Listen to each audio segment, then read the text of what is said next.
Okay, so this video is in response to a video that Always Survive filmed. Always Survive, keep it real. They asked a question about a go bag or an ops bag, as we call it. He referred to it as a fight bag. And he asked about what all should be going in there, and I kind of felt that it was applicable to everyone. So a fight bag is something that is used to carry while you're in combat and or to help you get, to get away from a situation until you can get back, just to sustain you long enough to get back to the fob in essence. So with that said, let's get started.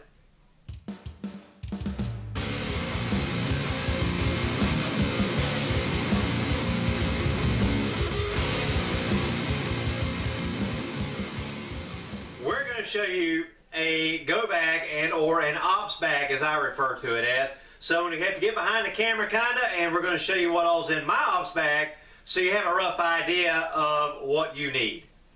Alright, the first thing you can see, I know you can't see my face, but that's okay, is this bag is not very big. Not very big at all. Matter of fact, I'm going to tell you right now, be warned of purchasing a large bag, especially for operations. You want to go with a small bag. Here's the reason why. Space is your enemy. It's naturally an instinct for somebody to go, oh, I had a big bag. Well, I need this and this and this. And you'll just keep cramming a bunch of junk in there. And what you end up finding out is that your pack weighs like 70 freaking pounds, which is ridiculous. I mean, your body armor is already going to weigh anywhere between 40 and 50 pounds. So you're already going to be overloaded. So one of the things that we found out very quickly when I was deployed was you would go from stepping off the plate at, my normal body weight of 175. Now I'm weighed down with 100 pounds of gear. I'm 275, and if I have to pick up my buddy who's jacked up and move him, it ain't happening. So you opt for a smaller bag will save you in the long run, and this is mine. Very first thing I did was I put a wood board right behind that. There's actually, no kidding, I don't know if y'all are able to see that or not, there's actually a piece of wood right there, a piece of plyboard that I stuck in. There's actually OSB board. Now I did that for two reasons. One, again, I have found through my experience that if that board is not there and that backing is not solid, that when you put stuff in there, it causes the back to actually bulge like this, which then causes it to wear and rub on your spine, and it's just constantly bouncing back and forth. And also, if you have a hard object you put in there, guess what you're feeling all up against your spine? You're feeling that hard object.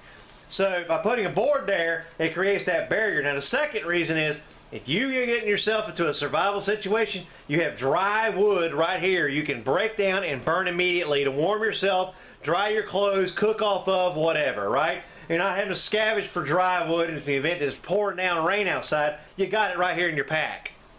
Alright, let's move forward. First compartment, and you'll notice there's really not a whole lot in this bag. I'll get to that at the end. Poncho, that's my wet weather bottoms.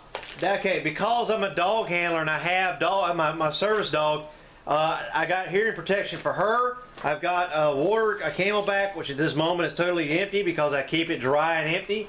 If I'm going to be on an op, I fill it. But if I'm going to do long-term storage, I'm not going to use a Camelback. I'll use something else, like a canteen, and I'll just rotate the canteens out. In here is just a little bit of food.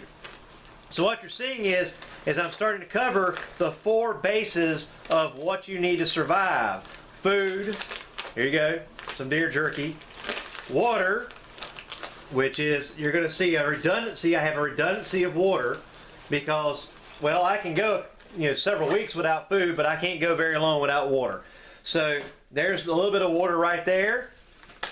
And then you're going to see me cover fire, and you're going to see me talk about shelter. Well, technically, by having a military poncho like this, because of the eyelets and stuff, I can make shelter out of this. Or I can put it over me. Now I have shelter.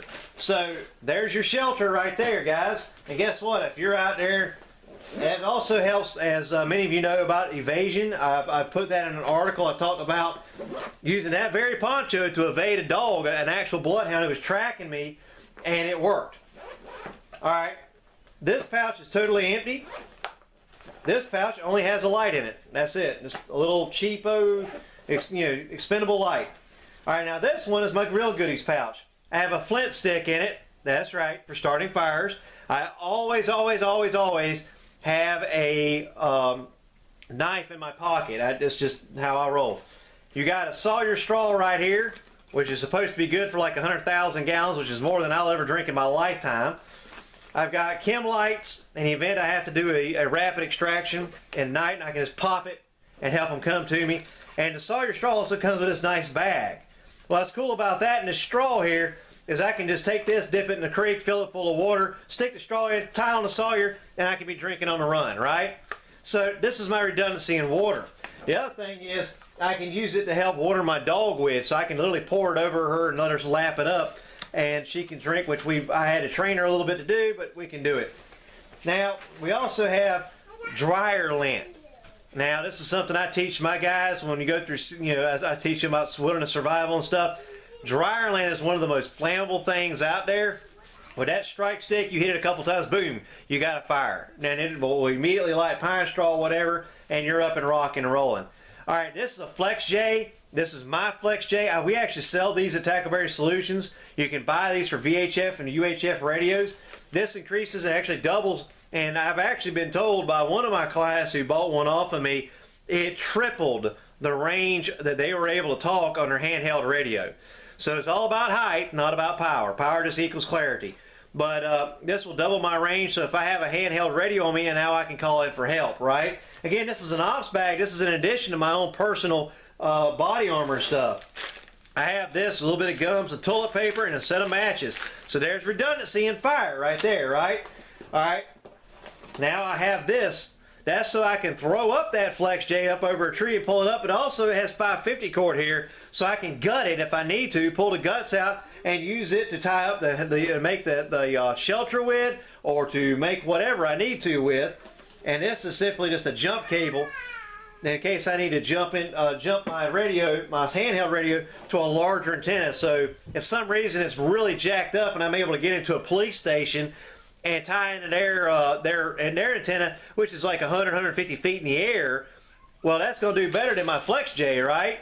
All right, so I can tie into that. Well, it's still a VHF frequency, so the SWRs are going to jack up my radio. Well, that's how I can tie into it, because it uses a a PL 159 cable, and I can just kind of tie into it, boom, and now I'm ready to go. I can actually use their antenna to broadcast further off of my radio and my frequency, and then again, maybe extend my range out that much further. Now, here's the thing. You're not seeing a whole lot in this bag, right? This whole bag altogether probably weighs 10 pounds. Honestly, it probably weighs 10 pounds. Alright, so very much like the fact that the bag, larger the bag is, the more crap you're going to want to stick in it. There's one other thing you got to think of. Being able to acquire stuff as you go is going to mean more for you. So always survive. Those 4 magazines, that's going to be all you need, brother. You're right. The Army only carries 7 magazines in a combat kit. That's 210 rounds. Well, 4 magazines, that's 180 rounds. If you're by yourself, your mindset should be, if I run into trouble, I'm going to suppress fire, break contact, and I'm out of here. Right? So you're trying to get home. That's your mission. Your mission is not to run out here and combat the enemy. Your mission is to get home. So again, using that mindset, I'm going to break contact and run. You're really not going to use that much ammunition. A smoke grenade, like one we teach in our improvised explosives manual, absolutely would do you some good, because that's what it's for, to cover your movement. Hey, pop smoke, cover my, smoke's everywhere, they can't see where I'm running, now I can take off, right? Another thing you might want to think about is putting like a number 2 Claymore in there, or a hand grenade in there, like, again, all these things we teach in our improvised explosives manuals. So having something like that in the pack would give you a little bit of an edge up, right? You can take that, deploy it if you need to. But for you personally, this is what I'm going to tell you. What you need is a reconnaissance flick, like what I have, and I want to say we did a video on that already. If not, let me know, and I'll definitely do a video on what's on my recon flick, because it's literally everything that's in that pack, plus ammunition, plus all the other cool stuff, and it can fold right up, slide right inside that bag, so you can just grab it and run, and now you have all that up here in your chest where it's very accessible while you're in the fight, And you have a pack that you can put other little stuff in there like your shelter, maybe your wife's dumb cat, you know, crap like that, as well as be able to acquire stuff as you go. Now, you're going to think of, well, maybe I wouldn't acquire stuff. Yeah, you would. Let me explain something to you like this. You're trying to make your way back. You come up on a cop who's dead. He's been shot. What's got on him? Ammo. A gun. What's in the trunk of his car? An AR-15, which is what pretty much everybody's carrying. The reason why you're carrying a 5.56, the reason why I'm carrying a 5.56, because every freaking body and their brother's using a 5.56 and in an AR platform, which means chances are really high I can literally take the magazines right out of that dude's vest, shove it in my gun, and keep on rocking, right? That's why you don't need more than 4 magazines, brother. You just, you don't. I mean, you're wasting, you're killing yourself. As the infantry and recon guys will tell you, ounces equal pounds and pounds equal pain. Now, same mindset. You come up, you take out a gun truck. What have you got? You know, now you got AT-4s, you've got grenades, you've got, you know, a machine gun, all kinds of ammunition. Well, being able to stick some grenades in your backpack and having the room for it might just be a winning proposition later down the road. Especially if you can find like a claymore, shove a freaking AT-4 at the top of that thing or whatever, right? Because now when you come up on an armored vehicle, instead of shooting at the thing with just something that ain't gonna do crap, you can pull out that AT-4 and, ha-ha, surprise, cockbag, and fire that on their ass, right? Alright, thank you guys very much for watching. If you like what you're hearing, please click the link below, get in our email subscription, and start learning some really cool tactics and things of that nature. Also, please like the video, subscribe, and all that other gay YouTube stuff. We're going to put the link to Always Survive's video that I'm replying to in the description. So if you want to see what he had to say and how he had his stuff set up, you're more than welcome.